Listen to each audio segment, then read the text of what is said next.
Hello दोस्तों, स्वागत है आप सभी का हमारे चैनल पे। बच्चों, आज हम लोग एक बहुत ही इंपॉर्टेंट चीज आपके एग्जाम पॉइंट ऑफ व्यू समझने वाले हैं, जो कि है केमिस्ट्री का प्रैक्टिकल। ठीक है, बहुत बार हमारे बहुत सारे वीडियो जो चैप्टर बेसिस थियोरेटिकल बेसिस आपने वीडियो तो बहुत सारे देख लिए होंगे, बट प्रैक्टिकल में कैसे मार्क्स निकाला जाएगा और स्पेशली प्रैक्टिकल में 30 आउट ऑफ 30 मार्क्स कैसे लेते हैं। बिकॉज देखो बच्चों, प्रैक्टिकल एक ऐसी चीज है जहां पे आउट ऑफ आउट मार्क्स हम लोग स्कोर कर सकते हैं। ठीक है, तो 30 आउट ऑफ 30 हम लोग कैसे स्कोर करेंगे ये इस वीडियो में जानेंगे। ठीक है, आपको क्या क्या चीजें करनी है एक्चुअली। हालांकि मैं 2 वीडियो बनाने वाला हूं प्रैक्टिकल बेस। आज इस वीडियो में क्या चीजें आपको करनी है ये बताने वाला हूं, एंड देन नेक्स्ट एक और वीडियो होगा जो भी यहाँ पे जो एक्सपेरिमेंट मैंने लिखे हैं वो सारे के सारे मैं एक्सप्लेन करने वाला हूं, किस तरह से आपको रीडिंग लेनी है, कितनी रीडिंग आ सकती है, अंडरस्टूड। उसके बाद कैसे कैलकुलेशन करना है, एवरीथिंग, वो सारी डिटेल वीडियो तब मैं एक और वीडियो आ जाएगा केमिस्ट्री के प्रैक्टिकल का। बट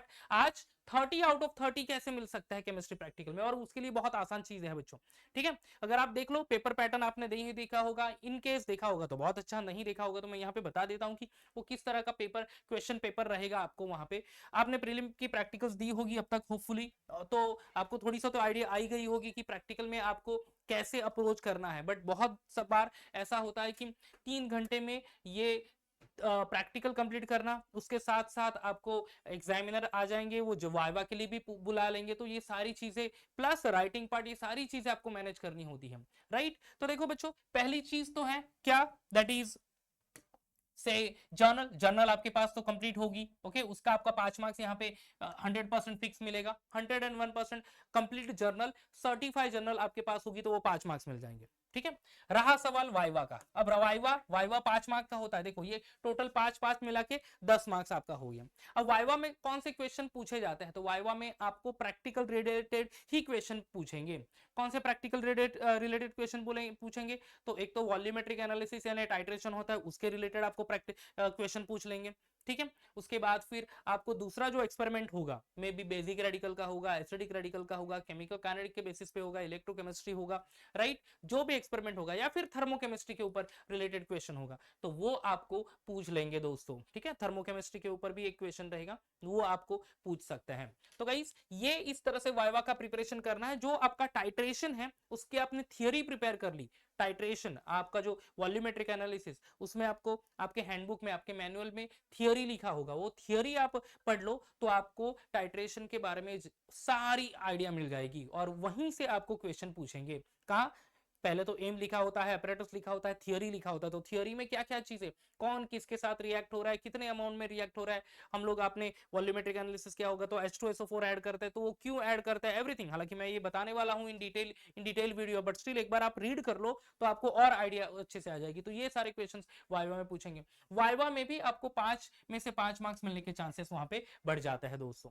ठीक है, उसके बाद फिर नेक्स्ट आ जाता है आपका टाइट्रेशन। अब टाइट्रेशन कितने मार्क के लिए, देखो टाइट्रेशन पूरा आता है 10 मार्क्स के लिए, राइट। क्या क्या चीज आपको लिखनी है उसमें, एम लिखना है, ऑब्जर्वेशन लिखना है, थियोरी नहीं लिखनी है, प्रोसीजर नहीं लिखना है, राइट। उसके बाद फिर आप सीधा चले जाओ preparation of standard solution of more salt यानी फेरस अमोनियम सल्फेट, या फिर आपका ऑक्सैलिक एसिड के साथ होगा तो ऑक्सैलिक एसिड, क्योंकि टाइट्रेशन 2 है, राइट ना। 2 टाइट्रेशन आपको मिल जाएंगे। कौन से 2 टाइट्रेशन मिलेंगे, एक तो होगा that is KMnO4 versus FAS लिखता हूं मैं, that is ferrous ammonium sulphate को मोर सॉल्ट भी बोलता है। और दूसरा टाइट्रेशन है KMnO4 versus oxalic acid. Okay, दोनों में से एक टाइट्रेशन आपको आएगा और वो पूरा 10 मार्क का होगा। कैसे मार्क्स डिस्ट्रीब्यूशन है, प्रिपरेशन ऑफ स्टैंडर्ड सॉल्यूशन, आपको FAS या फिर ऑक्सैलिक एसिड बनाना होगा, उसके लिए 1 मार्क मिलेगा। आपका जो करेक्ट रीडिंग, जो ऑब्जर्वेशन टेबल है, उसके लिए आपको ऑलमोस्ट 6 मार्क्स मिलते हैं। ओके, दैट इज 6 + 1 7 हो गया। एंड देन फिर आपका 1 मार्क्स होगा, आई थिंक इसके लिए 2 मार्क्स है, sorry, preparation of standard solution के लिए 2 मार्क्स, 6 मार्क्स आपको प्रैक्टिकल इसमें ऑब्जर्वेशन टेबल के लिए मिल जाएंगे 6 + 2 8। 1 मार्क का होगा कैलकुलेशन और 1 मार्क का होगा रिजल्ट। तो कैलकुलेशन के बाद तो रिजल्ट आसानी से लिख जाएगा, तो वो तो 1 मार्क मिल ही जाएगा आपको, राइट। तो इस तरह से ये मार्क्स डिस्ट्रीब्यूशन है दोस्तों, वहां पे भी बहुत आसान है। आपको बता दूं कि टाइट्रेशन आपका जो भी कांस्टेंट ब्यूरेट रीडिंग आएगा वो एक बार एक परफॉर्म कर लो, दूसरा लिख दो, तीसरा चाहिए दूसरा परफॉर्म कर लो, तीसरा चाहिए तो आप रैंडमली लिख दो, क्योंकि उसमें आपको टाइम वेस्ट नहीं होगा। ओके, क्योंकि 3 घंटे में आपको प्रैक्टिकल कंप्लीट करना होता है। एंड देन वो होने के बाद आपका वो टाइट्रेशन स्टैंडर्ड सॉल्यूशन के 2 मार्क्स तो मिल जाएंगे, क्योंकि आप प्रिपेयर करोगे स्टैंडर्ड सॉल्यूशन और उसका कैलकुलेशन पार्ट लिखोगे। देन ऑब्जर्वेशन टेबल आप लिख दोगे तो उसमें मिल जाएगा। जनरली क्या होता है बच्चों, आपका टेबल नंबर मिलेगा, राइट। तो टेबल नंबर में odd and even table number को सेम रीडिंग होते हैं। ऑड नंबर यानी कौन से 1 3 5 7 9, इनके ये जो टेबल नंबर है इसके रीडिंग सेम रहेंगे। एंड 2 4 6 8 10 ये वाले जो टेबल नंबर है उनके रीडिंग सेम होंगे। तो बच्चों ये मैंने एक इंपॉर्टेंट चीज आपको यहाँ पे बता दी। अगर किसी का रीडिंग नहीं आता है, समझ लो मेरा टेबल नंबर 1 है, ओके, और मेरा एक बार 2 बार में भी गलत ही आ रहा है, मैं एग्जामिनर के पास जा रहा हूँ और मुझे वो गलत बोल रहा है और बोलने की रिपीट कर लो, तो फिर मैं सीधा चले जाऊँ, देखना थोड़ा सा अपनी स्मार्टनेस को यूज करना, देखना कि टेबल नंबर 3 का रीडिंग कितना आया और वो सही है क्या। ओके, आपको पता ही चल जाएगा वो सही पूछा तो वही रीडिंग आप वहां पे कर सकते हो, अंडरस्टूड। तो वो जनरली ये टेबल नंबर 1 3 5 7 ये ऑड टेबल नंबर उनके रीडिंग सेम रहेंगे टाइट्रेशन के लिए दोस्तों। ये मैंने लूप होल ही बता दिया एक्चुअली। एंड टेबल नंबर 2 4 6 8 10 इनके रीडिंग सेम रहेंगे। तो प्लीज ये बात इंपॉर्टेंट याद रखना, इन केस नहीं रीडिंग आता है तो ये आप कर सकते हो। तो इसमें आपका मार्क्स तो मिल गया, फिर कैलकुलेशन एंड रिजल्ट वहां पे आपको मिल जाएगा, तो ये 10 में से 10 मार्क्स भी आपको वहां पे हो जाएंगे। तो देखो बच्चों, टोटल यहाँ पे 30 मार्क का प्रैक्टिकल, उसमें से 5 मार्क का वाइवा, 5 मार्क का जर्नल, एंड यहाँ पे टाइट्रेशन में आपने वो 10 मार्क्स ले लिया, 10 + 10 यानी 20 मार्क्स तो आपका हो गया। अभी रहा सवाल 10 मार्क का। तो 10 मार्क के लिए बहुत सारे एक्सपेरिमेंट है। केमिकल काइनेटिक्स एक्सपेरिमेंट है, जहां पे आप सोडियम थायोसल्फेट के साथ रिएक्ट करोगे HCl के साथ, राइट। एम लिखोगे एंड आपने ऑब्जर्वेशन स्टार्ट कर दिया, आपको 6 मार्क्स तो वहीं पे मिल गए। 2 मार्क के लिए कैलकुलेशन और 2 मार्क का फाइनल रिजल्ट जो ग्राफ वगैरह प्लॉट करोगे उसके लिए, इस तरह से आपको मिलेगा। यानी आप परफॉर्म करना स्टार्ट करोगे तो आपको 6 मार्क्स तो 100% मिलना ही है, राइट। फिर रहा सवाल आपका स्किल यूज करेंगे, आप कैलकुलेशन करोगे एंड ग्राफ प्लॉट करके आप फाइनल रिजल्ट लेके आओगे, तो उस वहां पे आपको 2 मार्क्स मिल जाएगा। इस तरह से वो है। इलेक्ट्रोकेमिस्ट्री एक्सपेरिमेंट वो भी 10 मार्क के लिए, हम मैक्सिमम कॉलेज में वो इलेक्ट्रोकेमिस्ट्री एक्सपेरिमेंट रखते ही नहीं। इसके साथ साथ थर्ड क्वेश्चन नंबर 3 की मैं बात कर रहा हूँ, ये ऑप्शन है क्वालिटेटिव एनालिसिस। क्वालिटेटिव एनालिसिस में detection of basic radical and detection of acidic radical. Basic radical यानी 2 कैटायन आपको आइडेंटिफाई करने होते हैं। वो पूरा अगर आप लैब मैनुअल को अच्छे से फॉलो कर लो, प्रिलिमिनरी टेस्ट, उसके बाद ड्राई टेस्ट, उसके बाद वेट टेस्ट फॉर कैटायन, अच्छे से अगर आप ग्रुप डिटेक्शन एंड देन ये कर लो तो आपको वो टेस्ट मिल जाएगा। हालांकि मैं इसका डिटेल वीडियो बनाने वाला हूं कैसे आपको वो करनी है, बट मैं इंट्रोडक्शन दे रहा हूं यहाँ पे कि आपको क्या क्या चीजें करनी है और किस तरह पे और कैसे टाइम मैनेजमेंट करना है। तो वो टोटली 10 मार्क के लिए होगा दोस्तों। तो यहाँ पे ज्यादातर बहुत सारे बच्चों को डिटेक्शन ऑफ बेसिक रेडिकल यानी कैटायन आइडेंटिफाई करने के लिए थोड़ा टाइम लगता है। कैटायन आई मीन टू से थोड़ा सी डिफिकल्टी लगती है। तो वे में कलर कौन से स्पेसिफिक कलर है तो वो कौन से कैटायन होंगे, जैसे कि Cu2+ आयंस, उसका कलर क्या होता है, bluish colour, green blue colour होता है। अगर आपके पास ग्रीन कलर का सॉल्ट है तो इसका समझ लो कि वो Na2+ आयंस है। लाइट ग्रीन कलर का सॉल्ट है, ये इसका मतलब ये है कि वो Fe2+ आयंस का सॉल्ट है। ओके, Fe2+ आयन उसमें कैटायन प्रेजेंट होगा। अगर आपके पास पिंकिश कलर है मतलब ये है कोबाल्ट, CO2+ आयन। तो गाइस कलर से भी हम लोग सॉल्ट में कौन सा कैटायन है वो आइडेंटिफाई करेंगे। और एक कैटायन वहां पे ज्यादातर जल्दी दे देंगे जो कि होता है अमोनियम, ठीक है। एक कैटायन कौन सा दे देंगे, दैट इज NH4+ आयन, जो ग्रुप नंबर 6 में प्रेजेंट होता है दोस्तों। तो ये जल्दी दे देंगे आपको, तो पहले ग्रुप नंबर 6 करना है, बाकी फिर ग्रुप नंबर 1 2 बाकी सारे ग्रुप करो आप, जिससे कि डिटेक्शन जल्दी हो जाए। डिटेक्शन एक बार खत्म हो गया कि फिर आपको पता चल जाएगा कि रेडिकल कौन सा, क्योंकि ग्रुप में तो 6 में 2 ही रेडिकल है, NH4+ ions and K+ ions. Maximum time आपको NH4+ मिल जाएगा, तो एक कैटायन मिल जाएगा एंड देन फिर you can go for the other cation, जहां पे मैंने कलर के सॉल्ट के कलर के बेसिस पे कौन सा कैटायन होता है वो मैंने बता ही दिया आपको। ओके, थोड़ा सा बफ कलर होगा तो वो होगा Fe3+ आयंस। ओके, उसी तरह से लाइटर ब्राउन कलर होगा तो वो रहेगा कि कौन सा Mn2+ आयंस। तो ये सब कलर्ड सॉल्ट के में कौन से रेडिकल है ये बता दिया मैंने, तो ये आपको हेल्प कर लेगा। तो आप वहां पे शॉर्टकट भी यूज कर सकते हो।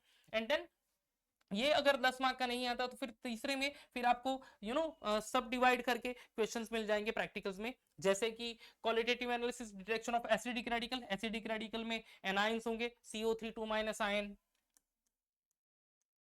S2- आयन, SO4 2- आयन, ठीक है, Cl-Br-I- आयन, NO3- आयन।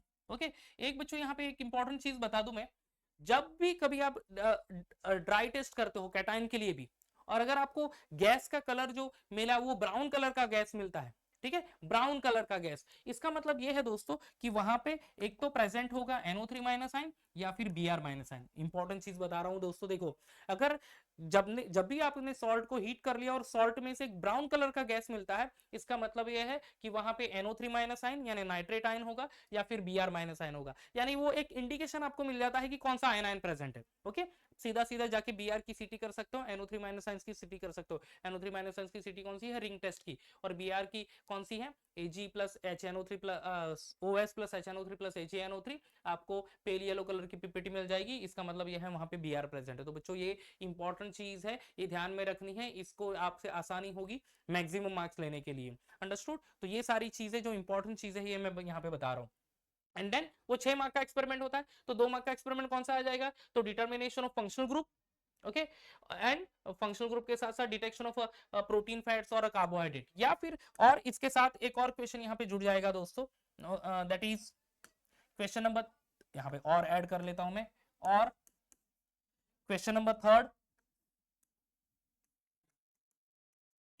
ये रहेगा थर्मोकेमिस्ट्री के ऊपर, राइट, थर्मोकेमिस्ट्री, थर्मोकेमिस्ट्री यानी एंथैल्पी ऑफ रिएक्शन के बेसिस पे आपको क्वेश्चन मिल जाएगा, और वो भी कितने मार्क्स के लिए होगा, वो भी रहेगा यहाँ पे 6 मार्क्स के लिए, राइट। और उसके साथ साथ ये बी एंड सी तो रिपीट होता रहेगा, ये बी एंड सी वही 2 मार्क्स के लिए, कौन सा, 2 मार्क्स के लिए ये होगा डिटर्मिनेशन ऑफ फंक्शनल ग्रुप, और दूसरा होगा detection of protein fats and carbohydrate. इस केस में भी थर्मोकेमिस्ट्री के जो एक्सपेरिमेंट है कौन से किए होंगे, enthalpy of solution of KNO3 powder या KNO3 सॉल्यूशन, या फिर enthalpy of neutralisation of HCl solution. आपने एम लिखा, सिंपली एम लिखा, और जब जब आप ऑब्जर्वेशन लिखेंगे T1 एंड T2 इतना लिख दिया, आपको यहाँ 6 मार्क का एक्सपेरिमेंट है, उसमें से 4 मार्क्स तो आपको मिल जाएंगे, क्योंकि ऑपरेशंस को, परफॉर्मेंस को आपको 4 मार्क्स मिलेंगे, 1 मार्क का कैलकुलेशन है और 1 मार्क का फाइनल रिजल्ट है दोस्तों। तो गाइस ये ध्यान में रखना है, तो इस तरह से आप अप्रोच करोगे और आपका मार्क्स डिस्ट्रीब्यूशन आपको पता है और आपने किस तरह से परफॉर्म करना है ये आपको पता है, तो आप आसानी से केमिस्ट्री में 30 आउट ऑफ 30 मार्क्स लेके आ सकते हो, जिसमें बहुत सारी चीजें तो ऑलरेडी है, जैसे मैंने बोला कि वाइवा एंड जर्नल ये तो आपको मिल ही जाता है वहां पे मार्क्स 5-5 10 मार्क का। टाइट्रेशन में भी 10 मार्क्स आसान है, क्योंकि स्टैंडर्ड सॉल्यूशन प्रिपेयर करने के बाद एक बार रीडिंग आपने परफेक्ट लेके आए, और इनकेस मैंने परफेक्ट रीडिंग नहीं आते तो मैंने एक बता दिया कि किस तरह के आप अप्रोच कर सकते हो, तो वहां पे भी 10 मार्क, क्योंकि फाइनली कैलकुलेशन करना और रिजल्ट कर लेके आना, ये इसके लिए आपको 1-1 मार्क मिलेगा, तो ये यहाँ पे 10 और 10 20 मार्क्स मिल ही जाता है वहां पे, राइट। रहा सवाल बाकी के 10 मार्क का, तो थोड़ी सी मेहनत करनी होती है, जहां पे केमिकल काइनेटिक्स हो, इलेक्ट्रोकेमिस्ट्री हो, specially detection of basic radical में मैंने जो सॉल्ट के जो आयंस के जो कलर रखे वो ध्यान में रखना, क्योंकि व्हाइट कलर के सॉल्ट भी बहुत सारे हैं, राइट, तो वो कलर से आपको आइडेंटिफाई हो जाएगा कि कौन सा पर्टिकुलर कैटायन है।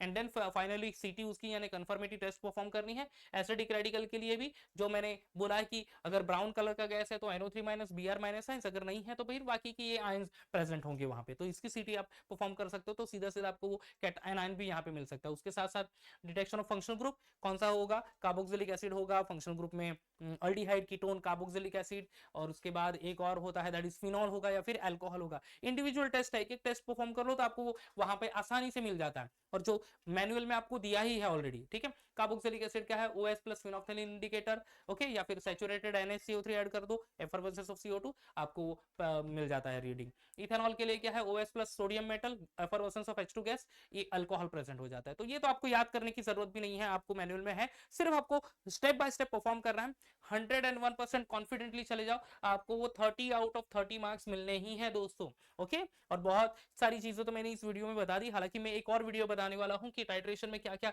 चीजें आपको और ध्यान में रखनी है, सॉल्ट एनालिसिस आपको कैसे कंप्लीट करना है, कि ड्यूरेशन में कैसे कंप्लीट करना है, कौन कौन सी सिटी आपको परफॉर्म करनी है, एवरीथिंग ये डिटेल वीडियो में कल नेक्स्ट वीडियो में एक्चुअली लेके आने वाला हूं दोस्तों। होपफुली ये जो सारा वीडियो है, ये जो शॉर्ट वीडियो प्रैक्टिकल बेस्ड है, जिसमें आप 30 में से 30 कैसे मार्क्स लेके आओगे, ये आपको हेल्पफुल लगा होगा।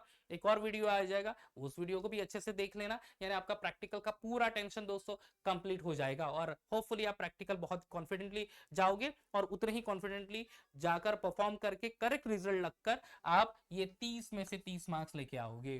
तो गाइस नेक्स्ट वीडियो तक जब मैं दूसरा वीडियो लेके आने वाला हूं, तब तक बाय बाय एंड टेक कर, अच्छे से पढ़ाई करते रहना, ओके, कॉन्फिडेंट रहना, और बोर्ड एग्जाम की तैयारी फुल स्विंग से करना दोस्तों। तो तब तक bye bye and take care दोस्तों, जय हिंद।